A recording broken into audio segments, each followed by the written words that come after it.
Hola a todos, bienvenidos al podcast del Concilio de Trento. Soy su anfitrión, el orador y apologista de respuestas católicas, Trent Horn. Y hoy voy a hacer una refutación a Living Waters. Son una organización evangélica protestante. Están encabezados por Ray Comfort, quien es un evangelista protestante. A menudo trabaja con Kirk Cameron, a quien recordarán fue Mike Seaver en Growing Pains. Ha hecho muchas otras películas cristianas desde entonces. Pero en este vídeo, Ray Comfort habla sobre el catolicismo, y esencialmente presenta algunos argumentos diferentes contra la fe católica. Y estos no son argumentos nuevos, estas no son las objeciones más intelectuales a la fe católica, pero son muy populares. Creo que el vídeo solo lleva una semana, tiene más de 250.000 de visitas, así que pensé que era importante abordarlo, y mucha gente me pidió que lo hiciera. Así que voy a hacer eso. Pero antes de hacerlo, asegúrese de apoyarnos en trenthornpodcast.com. Estoy muy agradecido por todos nuestros seguidores en trenthornpodcast.com. Nos ayudas a mudarnos a la nueva oficina, que en nuestro nuevo estudio, espero actualizar pronto y hacer que se vea elegante y agradable. Ahora mismo, sin embargo, estoy haciendo la decoración clásica de un podcaster católico. Tengo mis estanterías detrás de mí. Eso es lo mejor que puedo hacer. No soy bueno en esto. Hago apologética, hago evangelismo, me gustan los viernes gratis para todos. No soy diseñadora de interiores, no soy escenógrafa, así que espero que pronto tengamos un aspecto realmente elegante. ¿Esposo? Hay una palabra. Muy bien, sin más preámbulos, pasemos al vídeo de Ray Comfort y lo que él piensa hará que pensemos diferentes sobre el catolicismo. Se ha dicho que solo hay dos cosas en la vida que son seguras, la muerte y los impuestos, pero eso no es cierto. Las dos cosas en la vida que son seguras son la muerte y el hecho de que si comparto el evangelio con un católico romano, habrá muchos comentarios en la sección de comentarios como este. ¿Realmente odias a los católicos, no? La verdad es que amo a los católicos romanos, y cuando me encuentro con alguien que dice que no ha nacido de nuevo, según la Biblia, no es salvo. ¿Cómo dice la Biblia que nacemos de nuevo? Oh sí, recuerdo, dice en Juan 3:5, de cierto os digo, que el que no naciere de agua y del Espíritu, o del bautismo, no puede entrar en el reino de Dios. And if you watch our videos, you'll know that I stay with the gospel. Very rarely do I bring up the fact that according to the New Testament, Mary had at least 6 other children, which means that she was no longer a virgin. ¿No es este el hijo del carpintero? ¿No se llama su madre María, y sus hermanos Santiago, José, Simón y Judas? ¿Y sus hermanas, no están todas con nosotros? Estos niños no se llaman hijos o hijas de María, por lo que podrían ser primos o hermanastros o más apropiadamente llamados hermanos adoptivos. De hecho, la única persona llamada hijo de María es Jesús en Marcos 6-3. Ahora bien, esta frase es extraña, y el erudito protestante Richard Bauckham ha señalado que tiene sentido si José tuvo hijos de un matrimonio anterior, por lo que la frase hijo de María indicaría que Jesús nació de la segunda esposa de José en lugar de la primera. Y esa es solo una posibilidad. Los hermanos del Señor también podrían ser los primos de Jesús u otros parientes extensos. María dijo, mi alma exalta al Señor. Mi espíritu se ha regocijado en Dios mi Salvador. La razón por la que se regocija es porque Dios ha enviado a mi Salvador, dice ella. Ella se regocijó en Dios su Salvador. Puede ser una sorpresa para muchas personas, pero María sabía que necesitaba un Salvador porque era pecadora y lo sabía. Y su alegría viene porque Dios ha enviado a su Salvador para salvarla de su pecado. ¿Dónde dice María que ha sido salvada del pecado? En Lucas 1:47-48, María dice, mi espíritu se regocija en Dios mi Salvador, porque ha mirado el estado más bajo de su sierva.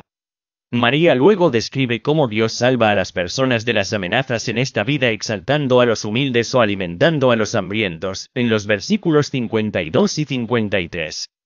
Entonces, en ese sentido, la alabanza de María a Dios refleja lo que dice Ana en el libro de Samuel. Ella dijo, mi corazón se exalta en el Señor, mi fuerza se exalta en el Señor, mi boca se burla de mis enemigos porque me regocijo en tu salvación. 1 Samuel 2:1. En ambas oraciones, las mujeres alaban a Dios por derribar a los orgullosos y exaltar a los débiles y humildes. Ni Ana ni María hablan de la salvación del pecado. Pero incluso si María está hablando de la salvación del pecado, y no solo de los peligros en esta vida, eso no significa que esté diciendo que cometió algún pecado. Ella podría estar alabando a Dios por darle la gracia que la salvó de pecar, así como un hombre podría decir que un médico lo salvó de una enfermedad a través de una vacuna que previno la enfermedad en lugar de un tratamiento que la curó. Tampoco menciono el hecho de que los discípulos estaban casados y que Pedro tenía una esposa que solía viajar con él. Esta es la enseñanza del Nuevo Testamento. Ahora bien, cuando Jesús había entrado en la casa de Pedro, vio a la madre de su esposa enferma de fiebre. Primero, lo que la comodidad está haciendo aquí se llama apofasis. Es un dispositivo retórico en el que puedes mencionar algo y al mismo tiempo negar que lo hayas mencionado. If you watch our videos, you'll know that I stay with the gospel. Very rarely do I bring up the fact that according to the New Testament, Mary had at least 6 other children. Neither do I bring up the fact that the disciples were married, and nor do I bring up that the scriptures say, call no man father. Por ejemplo, si dijera en un debate político posterior, me ceñiré a los problemas y no mencionaré el hecho de que mi oponente engañó a su esposa, porque debemos tomar el camino correcto y centrarnos en los problemas que los políticos tratar en la oficina. Bueno, ¿qué pasó? Mencioné el escándalo de las trampas, pero también puedo actuar como si hubiera tomado el camino correcto porque dije que no lo mencioné, aunque realmente lo hice. Esta es una forma de sacar a relucir un argumento sin tener que seguir adelante y defenderlo, ya que de todos modos no lo estabas sacando a colación. Y eso es lo que está haciendo aquí el Consuelo al señalar estas objeciones católicas. En segundo lugar, ¿qué comodidad está trayendo a colación? No es gran cosa. Cuando se trata de la esposa de Pedro, está bien, porque el hecho de que los sacerdotes no estén casados no es un dogma que Dios haya hecho parte de la revelación divina. Es una disciplina que puede cambiar con el tiempo. En la Iglesia Oriental hay sacerdotes casados. Aunque la preferencia por los sacerdotes solteros, eso se remonta a los apóstoles. Esto lo podemos ver en Street. Pablo en 1 Corintios 7, donde deseaba que todos pudieran ser célibes como él. ¿Qué traigo? ¿Que las escrituras dicen, no llames padre a nadie? No llames a nadie en la tierra tu padre, porque uno es tu padre, el que está en los cielos. Si este mandato en Mateo 23, 9 fuera tomado literalmente, entonces los cristianos ni siquiera podrían llamar a su propio padre biológico. Es por eso que muchos protestantes que citan este versículo dirán, bueno, Jesús no está diciendo todos los padres, solo está diciendo que no se puede llamar a alguien padre espiritual, padre líder espiritual.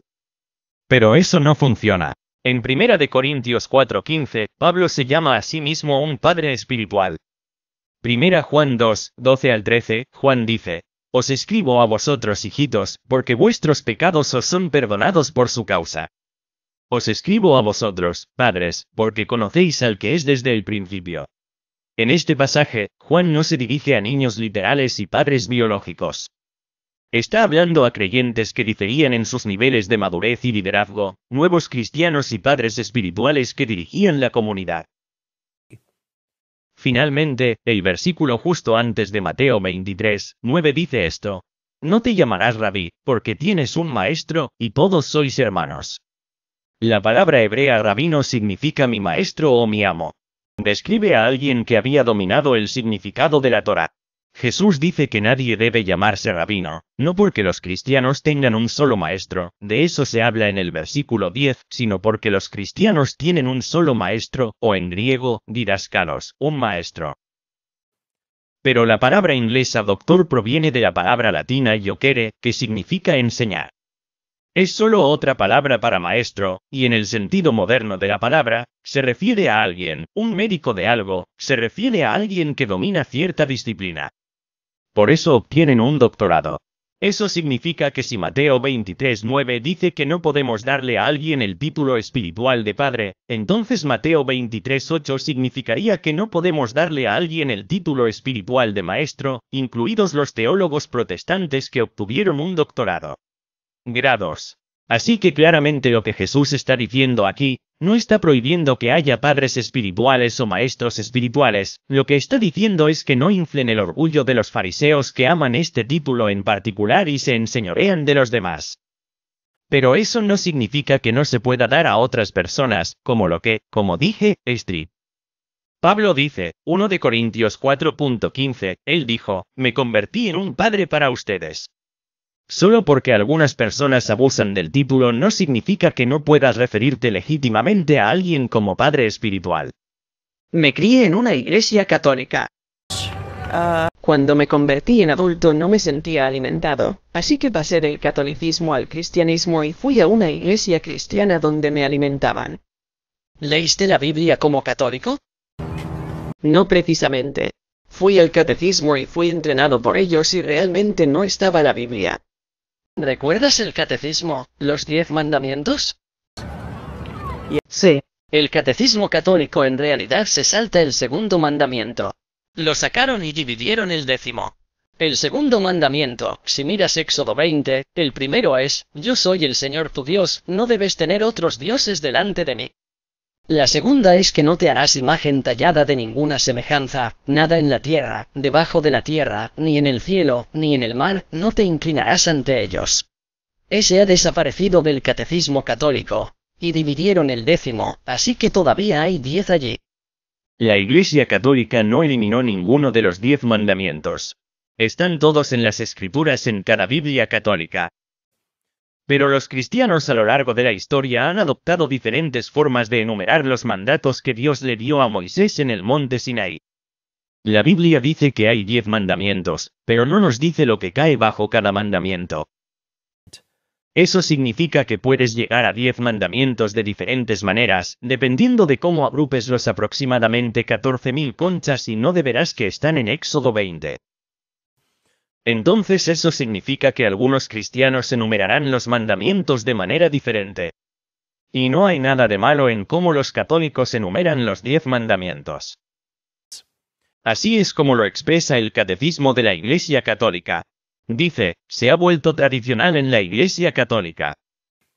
Es también el de las confesiones luteranas. Los padres griegos elaboraron una división ligeramente diferente, que se encuentra en las iglesias ortodoxas y las comunidades reformadas. Así que fíjate que este no es un tema estrictamente católico-protestante. El Catecismo Menor de Martín Lutero enumera el segundo mandamiento como, no tomarás el nombre del Señor tu Dios en vano. Y no dice nada acerca de imágenes grabadas. Y los escritores ortodoxos orientales y católicos orientales enumeran los mandamientos de la misma manera que lo hacen los protestantes reformados. Pero obviamente no ven nada de malo en las imágenes, ya que veneran los iconos, siempre y cuando no trates esas imágenes como ídolos. Entonces, cuando le pregunto a un católico cuál es el segundo mandamiento, dicen, oh, no debemos tomar el nombre de Dios en vano, que es el tercero, porque no saben que falta el segundo. Aquí está el comediante George Carlin diciendo que fue criado como católico irlandés. Ray, ¿En serio? ¿Vas a usar a George Carlin como tu ejemplo de ser católico? ¿El tipo que protagonizó Dogma, una de las películas más blasfemas de todos los tiempos? Y... ni siquiera puedo, pero sigue. Solía ser católico irlandés, ahora soy estadounidense, ya sabes, creces. Escuche atentamente mientras menciona el sexto mandamiento, no matarás, creyendo erróneamente que es el quinto mandamiento, claramente tomando esa creencia del Catecismo Católico Romano. Y del que aún no hemos hablado, no matarás, asesinarás, el quinto mandamiento. Cuando esta mujer dijo que era católica romana y que estaba interesada en el ocultismo, alguien dejó este comentario. Esa dama que era Wicca no es católica romana en absoluto, y estos deberían ser los 10 mandamientos reales. Y luego los citó, claramente tomados directamente del Catecismo Católico Romano. Yo soy el Señor tu Dios, no tendrás dioses ajenos delante de mí. Ese es el primero de los 10 mandamientos. Pero luego pasa por alto el segundo mandamiento, el que prohíbe apegarse a las imágenes, y va directamente al tercer mandamiento acerca de tomar el nombre de Dios en vano.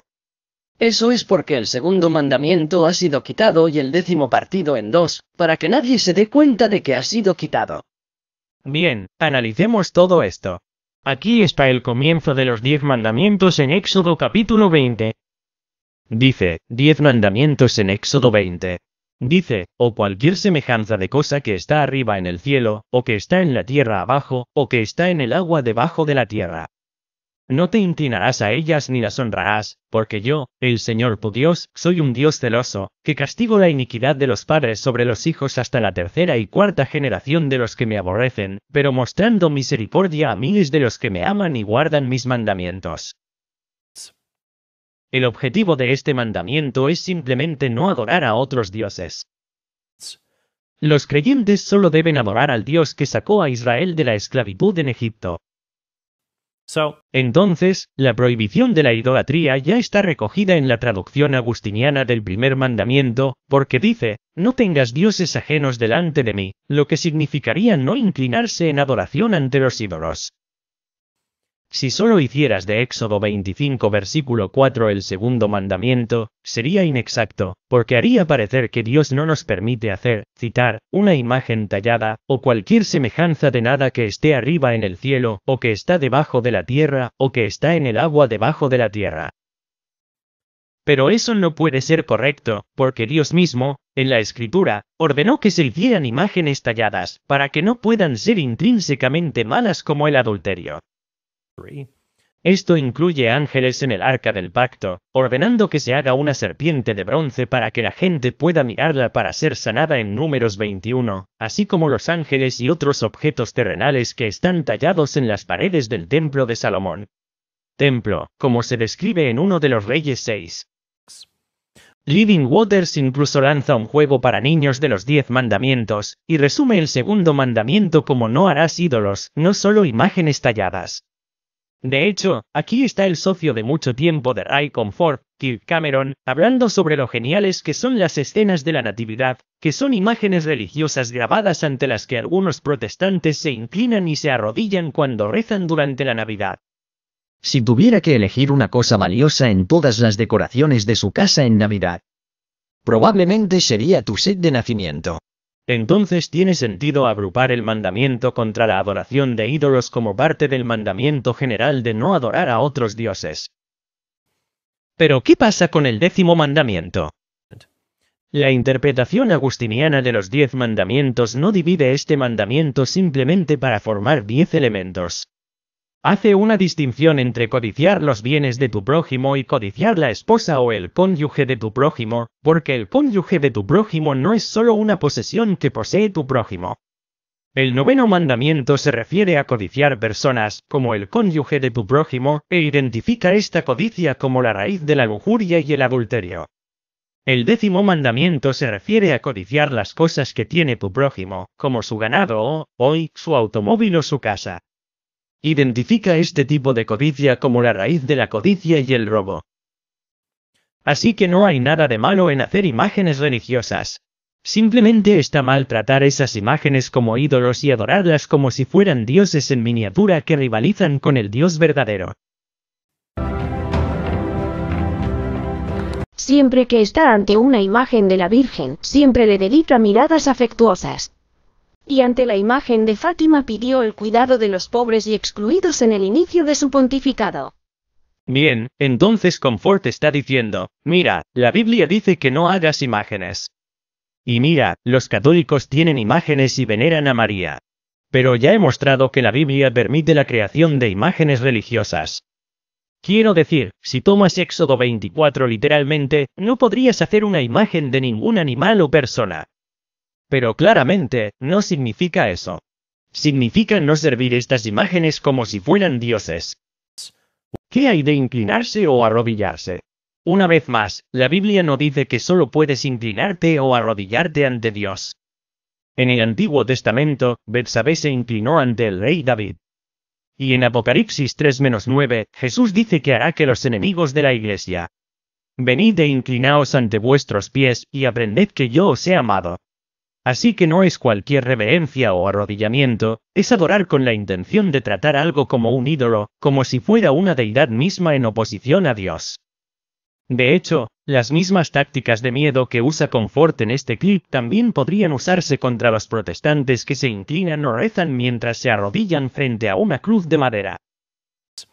Algunos protestantes incluso hablan de cómo los salvó la cruz de Cristo, lo que si se interpreta de manera poco caritativa podría significar que han convertido la cruz en un ídolo. Pero una interpretación caritativa no es que los protestantes adoren la cruz como si fuera un dios o un ídolo, sino que veneran la cruz. Les recuerda lo que Jesús ha hecho, y la cruz misma es digna de veneración por el papel que desempeñó en nuestra salvación al ser el medio por el cual Cristo murió por nosotros. Y el mismo argumento se aplica a María cuando la veneramos, por su papel único en la historia de la salvación como la persona que trajo al mundo a nuestro Salvador y ayudó a prepararle un cuerpo, como dice Hebreos 10:5. Y porque María es una persona y no un objeto como la cruz, es oportuno pedirle que ore por nosotros, porque creemos que los que han dejado este mundo en la fe están vivos en Cristo, y quieren llevarnos a Cristo a través de sus oraciones. Sí, soy católico romano. Siempre he sido cristiano. No soy lo que llamas un cristiano nacido de nuevo, no, siempre he tenido valores cristianos. Cuando algo es superfluo, ¿sabes lo que eso significa? ¿Superfluo? Superfluo significa algo extra. Si alguien ha nacido de nuevo, es cristiano. Si son cristianos, han nacido de nuevo. Así que decir cristiano nacido de nuevo es como decir, soy médico, médico. No es necesario. Si soy médico, soy médico. Entonces, Carlos, necesitas nacer de nuevo para ser salvo. Jesús dijo eso en Juan capítulo 3. No creo en la filosofía de que si no naces de nuevo, no vas al cielo, a un lugar mejor. No creo eso. Entonces, ¿Jesús estaba mintiendo? Y yo creo en Jesús, pero no necesariamente creo en esa declaración.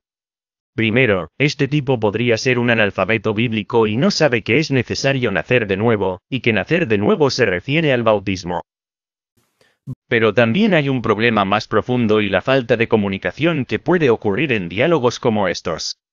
El problema con todo este encuentro es que en la América actual, la frase nacido de nuevo puede referirse a un tipo de denominación cristiana en lugar de simplemente regenerarse espiritualmente. Es como decir que el cristiano evangélico es redundante. Quiero decir, ¿no se supone que todos los cristianos deben evangelizar? Bueno, por supuesto que lo son. Pero hay una denominación que se autodenomina evangélica o nacida de nuevo que tiene una teología única que otros cristianos no comparten. Y entonces, en ese sentido, no tienes que pertenecer a esa denominación de nacidos de nuevo para ser salvo. Y obviamente eso es cierto, porque el plan de Dios para la salvación es que nazcamos de nuevo a través del bautismo.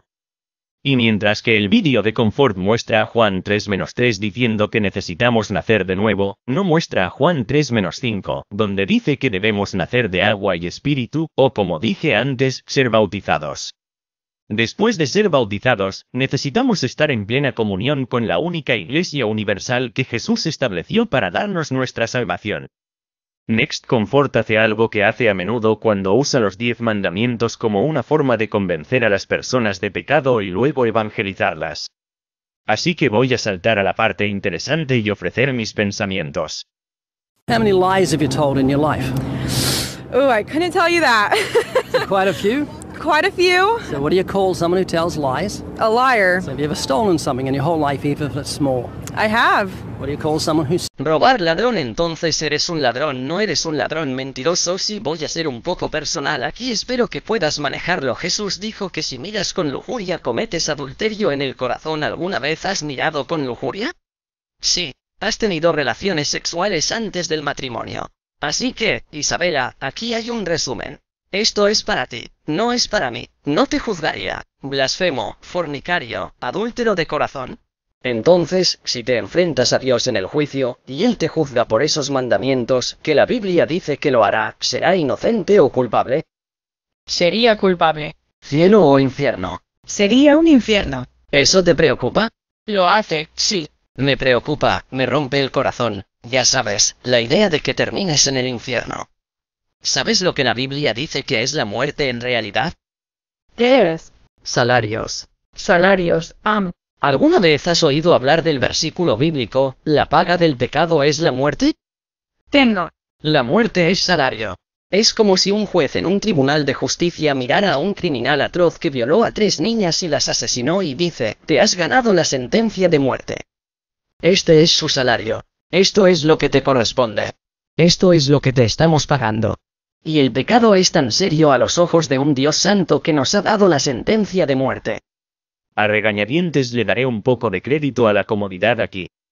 Las personas no pueden apreciar las buenas noticias del Evangelio hasta que aprecian las malas noticias del pecado. Si no predicamos el juicio y la posibilidad de morir separados de Dios en el infierno, entonces el cristianismo se convierte en otro programa de autoayuda. Oye, sé cristiano, porque puedes ser la mejor versión de ti mismo. No, lo llaman salvación por una razón. Pero donde Ray Comfort se equivoca es que asusta a la gente. Empiezan a pensar, oh no, soy un mentiroso. Soy un ladrón. Ya sabes, ¿qué hago? Y luego están en una especie de estado de pánico, y luego llega la comodidad con una solución incompleta. Solo ten fe que Jesucristo murió por ti en la cruz, y eso es todo. Eso es una parte, pero no es todo.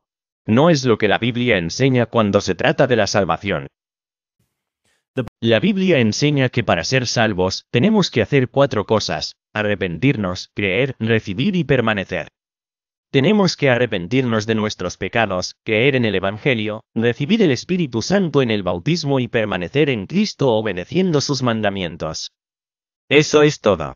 Juan 3.36 lo dice bien, el que cree en el Hijo tiene vida eterna. El que no obedece al Hijo no verá la vida, sino que la ira de Dios reposará sobre él. Y no tiene que ser siempre en el orden arrepentirse, creer, recibir, permanecer. Puedes recibir a Cristo en el bautismo cuando eres un niño, y luego, cuando llegues a la edad de la razón, arrepentirte, creer y permanecer en Cristo a través de la obediencia a Él. Entonces, Comfort tiene razón en que debemos arrepentirnos. Debemos, como decimos en nuestras promesas bautismales, rechazar a Satanás y todas sus promesas vacías. Tenemos que alejarnos de una vida que no ve nada malo en el pecado y huir del pecado. Entonces necesitamos creer en el Evangelio y que Cristo es capaz de salvarnos. Pero entonces Ray Comfort lo interrumpe. Descuida los sacramentos que Dios nos dio para que seamos fortalecidos espiritualmente para no mentir, no robar, no codiciar a los demás. Jesús dejó clara esta parte de la salvación cuando dice, a menos que comas la carne del Hijo del Hombre y bebas su sangre, no tienes vida en ti, ni recibes la Eucaristía.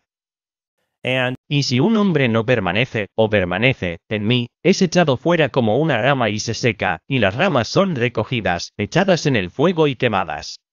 Juan 15:6. El alma que peca, esa morirá.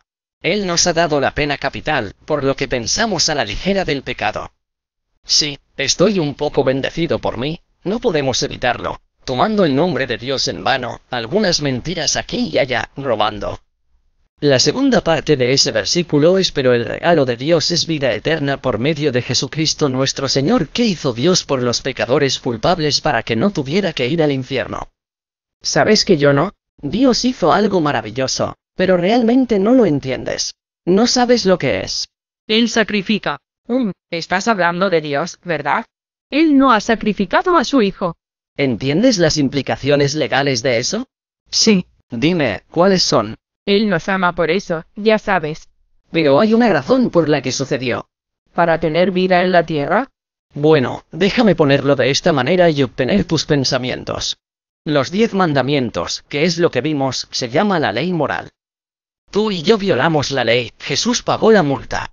Eso fue lo que sucedió en la cruz. Por eso dijo que está acabado. Necesitamos hacer algunas distinciones aquí. Primero, somos juzgados por quebrantar la ley moral, pero más aún el juicio es que fuimos concebidos en un estado de pecado original. Debido al pecado de Adán y Eva, perdieron los dones sobrenaturales que Dios les había dado. Como resultado, no podían pasarlos a sus hijos ni a ninguno de sus descendientes. Así que hoy nos falta la gracia que es necesaria para tener amistad con Dios por la eternidad.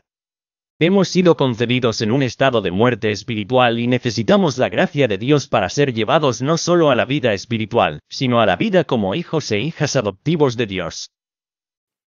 Esto es importante porque incluso después de bautizarnos, seguimos quebrantando los mandamientos, por ejemplo, decimos mentiras piadosas. A veces quebrantamos los mandamientos de manera seria. Así que seguimos siendo mentirosos y ladrones, como diría Ray Comfort, incluso después de haber sido salvos. Y si los mentirosos y los ladrones no pueden entrar en el reino de Dios, entonces estamos en un gran problema. Así que, ¿qué hacemos? Bueno, no podemos simplemente obtener un pase gratis porque nacemos de nuevo y nuestros pecados no importan. Hubo una herejía que surgió durante la Reforma Protestante llamada antinomianismo, que decía que los cristianos ni siquiera están obligados a obedecer los 10 mandamientos. Quebrantar la ley moral puede hacer que Dios se apiade de nosotros, pero Dios nunca nos juzgará ni nos quitará la salvación, porque la salvación no se puede perder. Pero no es cierto que los cristianos puedan cometer pecados después de ser salvos y automáticamente irán al cielo. Y tampoco tiene sentido decir que los cristianos que terminan quebrantando los mandamientos de una manera seria y no se arrepienten no son realmente salvos en primer lugar. Esto haría imposible saber si alguna vez fuiste realmente salvo, porque tu salvación en el presente dependería de si cometes un pecado grave sin arrepentirte en el futuro que no puedes saber en el presente. En cambio, necesitamos alguna otra forma de entender nuestra relación con Dios. Por ejemplo, le preguntaría a Ray Comfort, ¿cuántas mentiras, incluso mentiras piadosas, ha dicho desde que fue salvo? Estoy seguro de que diría que no tiene idea, pero eso no le impediría ir al cielo. Y luego le preguntaría, bueno, Ray, ¿a cuántas personas has asesinado desde que te salvaron? Si hubieras asesinado a tantas personas, ¿no pudieras llevar la cuenta desde que te salvaron, aún irías al cielo? Y si la respuesta es no, entonces esto muestra que algunos de nuestros pecados son menores, son pecados veniales, que para las personas salvas dañan nuestra relación con Dios, pero no quitan nuestra salvación. Otros pecados son mayores, son pecados mortales, son violaciones graves a los 10 mandamientos que destruyen nuestra relación con Dios que requieren el sacramento de la penitencia para restaurar esa relación con Él y su iglesia. Así que no tiene sentido decir que es solo condenación para los que no han aceptado a Cristo como su Señor y Salvador personal, y salvación para todos los que sí se salvaron, porque entonces obtienes todos estos problemas de una perspectiva bíblica e incluso lógica. Finalmente, en cierto sentido, Jesús expió nuestra salvación en la cruz, pero eso no significa que todos los aspectos de nuestra salvación se completaron en la cruz, y no hay nada más que nos involucre. Hebreos 10, 26-27 dice, porque si pecaremos deliberadamente, después de haber recibido el conocimiento de la verdad, ya no queda más sacrificio por los pecados, sino una terrible perspectiva de juicio y una furia de fuego que ha de consumir a los adversarios. Esto significa que Cristo expió o pagó por nuestros pecados. Sin embargo, incluso después de ser salvos, podemos rechazar ese pago a través de la desobediencia a Cristo. Podemos hacer que su sacrificio por nosotros ya no se aplique a nuestras almas. Y si hacemos eso, entonces tenemos que acercarnos a Dios a través del sacramento que nos dio de la penitencia para tener el perdón. Entonces, ¿por qué Jesús dijo en Juan 23 a los apóstoles, si perdonáis los pecados de alguno, le quedan perdonados? Si retienes los pecados de alguno, le son retenidos. Isabela, si estás en la corte y alguien te paga una multa, como multas por exceso de velocidad, el juez puede dejarte ir legalmente. Él puede decir, estas son multas serias, pero estás fuera de aquí porque alguien las pagó. Y Dios puede dejarnos vivir legalmente, puede quitarnos la sentencia de muerte, porque Jesús pagó la multa para encontrar la vida eterna, alejarse del pecado perpetuamente, no jugar al hipócrita y decir, soy cristiano, pero tus mentiras sigue fornicando y bendíceme. Eso es simplemente engañarte a ti mismo, tienes que ser genuino y luego confiar en Jesús como confías en un paracaídas. En cierto sentido, podemos hablar de Jesús pagando un precio por nuestros pecados. En la Biblia, el pecado a menudo se compara con una deuda, y cuando pecamos, tenemos una deuda con Dios como resultado, una deuda que no podemos pagar. Es por eso que Jesús contó la parábola en Mateo 18 sobre el siervo que no perdona cuyas deudas son perdonadas por el rey, pero luego el siervo se niega a perdonar una deuda mucho menor que otro siervo le debe, lo que hace que la deuda no sea perdonada. Entonces, lo que esto significa es que Dios nos perdona por nuestros pecados, nuestras deudas, nuestras ofensas, pero si continuamos pecando gravemente, Dios puede revocar ese perdón. Él puede pagar nuestras deudas, pero luego elegir no pagarlas y ser nuestra responsabilidad hasta que volvamos a Él con dolor y arrepentimiento por los pecados que hemos cometido. Entonces, esto significa que la muerte de Jesús paga las deudas contraídas por todos nuestros pecados, y lo hace al ser un sacrificio de amor que es mejor o tiene más bondad que supera todos los pecados de la humanidad juntos. Esto no significa que todos van a ir al cielo, ya que, como vimos en la carta a los Hebreos, nuestras propias acciones pueden hacer que elijamos que nunca se aplique el sacrificio de Cristo a nuestra deuda ante Dios. Podemos optar por rechazar este sacrificio incluso después de haber sido salvos. Este tipo de lenguaje es mejor que el de las multas y las leyes, porque el consuelo está haciendo que parezca que existe esta ley que va incluso por encima de Dios que Él tiene que obedecer, de lo contrario no podemos ser perdonados. Está siguiendo un principio legal. A Dios ahora se le permite legalmente perdonarnos. Pero no hay ley por encima de Dios. Dios es omnipotente. Él puede perdonar nuestros pecados de cualquier manera que elija, incluso solo a través de un decreto divino. En cambio, somos perdonados porque Jesús se convirtió en un sacrificio de amor por nosotros. Se convirtió en el nuevo Cordero Pascual que nos permite tener vida espiritual gracias a su sacrificio. Ahora, permítanme centrarme en lo que Ray Comfort hace bien. Volvamos a los 4 pasos de la salvación. Paso 1. Arrepentirse. Él tiene ese derecho. Y fíjate que Comfort le dice a esta mujer, tienes que vivir de cierta manera después de arrepentirte. Debes tener un verdadero arrepentimiento. Bueno, ¿qué pasa si planeas vivir de esa manera, pero vuelves a caer en tus viejos hábitos pecaminosos?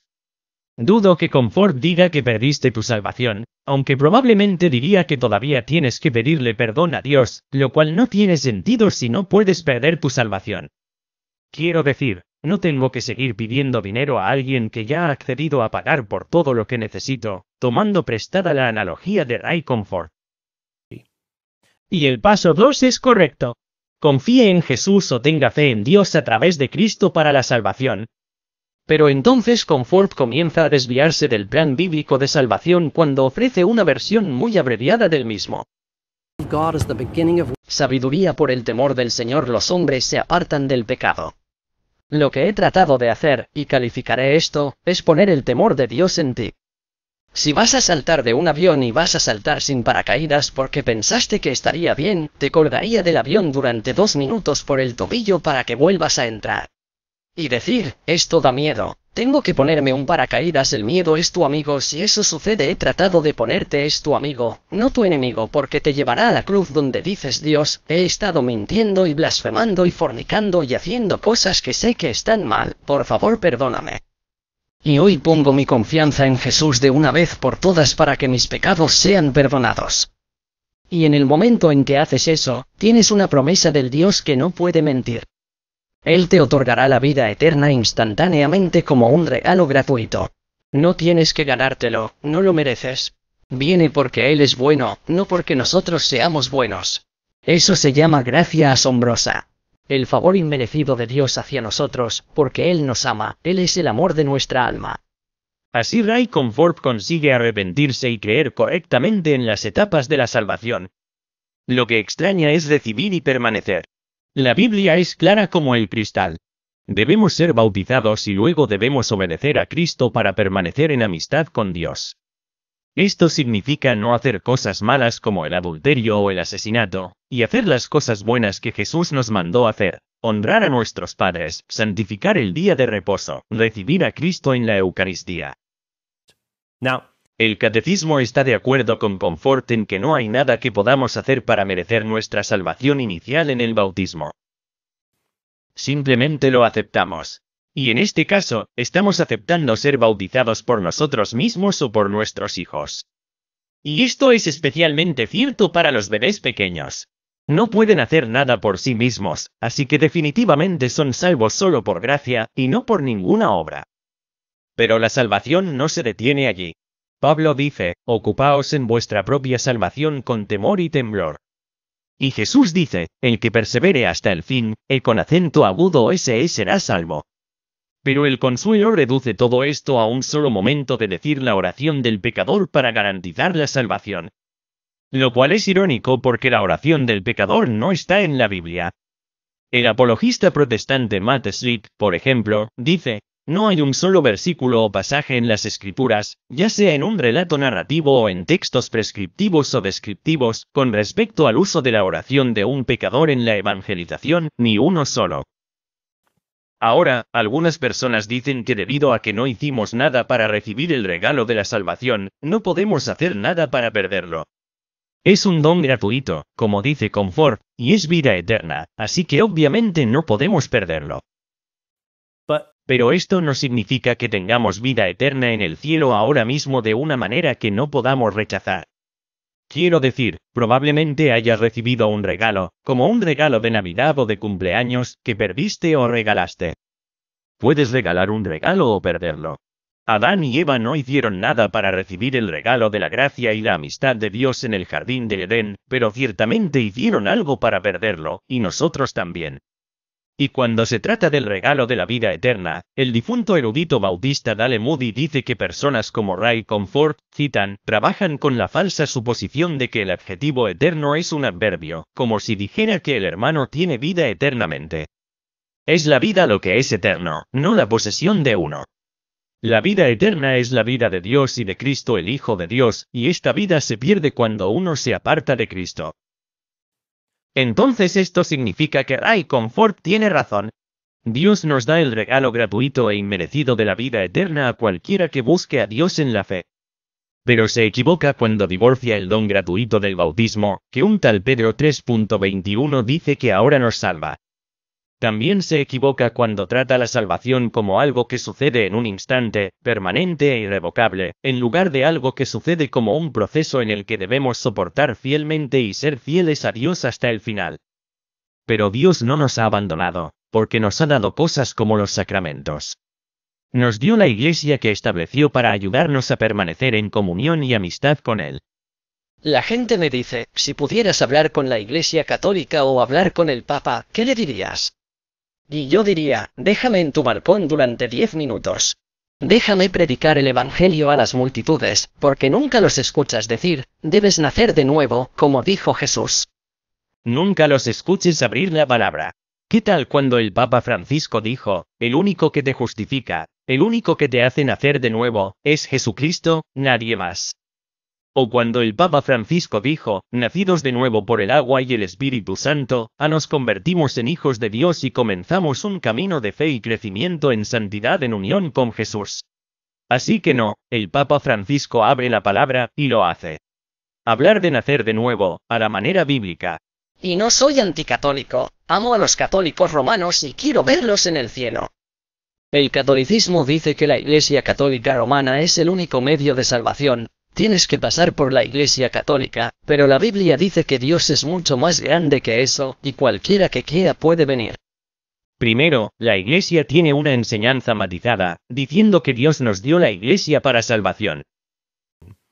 Pero es posible que las personas se salven, incluso si no están completamente unidas a la Iglesia de Dios. Ahora, no voy a entrar en todo eso aquí, pero esta no es una objeción muy fuerte. Esta es solo la opinión de Ray Comfort de que Dios es más grande que eso. No es nada de la Biblia. El versículo que parece estar citando es Apocalipsis 22:17, que dice, el espíritu y la esposa dicen, ven, y el que oye, diga, ven, y el que tiene sed, venga, el que quiera, tome la agua de vida sin precio. Correcto. Venid al agua del bautismo, para ser salvos, para acoger el don gratuito de la salvación. Y noten que está en Apocalipsis el espíritu y la esposa. La novia en el Nuevo Testamento se refiere repetidamente a la novia de Cristo como la Iglesia.